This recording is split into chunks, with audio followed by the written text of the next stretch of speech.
Hi అండి, welcome back to my channel. Friends, ఈరోజైతే మేము మార్కెట్కి వెళ్ళినాం. మార్కెట్లో మొక్కజొన్న కంకులు అయితే తెచ్చుకున్నాం. సో చాలా సూపర్ ఉన్నాయి లేతగా. వీటితోనైతే మక్క వడలు చేసుకుంటే చాలా సూపర్ టేస్ట్ వస్తుంది. సో కానీ ఇప్పుడైతే నేను కొంచెం ఉప్పు కారం వేసుకొని మంచిగా ఆయిల్లో ఫ్రై చేసుకొని తిందాం అనుకుంటున్నా. ఇట్లా కూడా చాలా టేస్ట్ వస్తుంది. సో ఫ్రెండ్స్, ఇక ఒలుస్తున్నా. కొన్ని అయితే చాలా లాతగా ఉన్నాయి. ఇట్లా కట్ చేసుకున్న కొడలతో లాతగా ఉన్నాయి.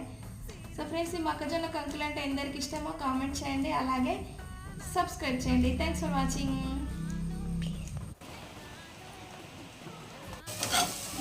క్యాప్ అయితే పెట్టేసుకుందాం. ఫ్రెండ్స్, ఇవన్నీ అయితే వేసేసి ఫాస్టింగ్ ఉన్న వాళ్ళు కూడా ఇట్లా నైట్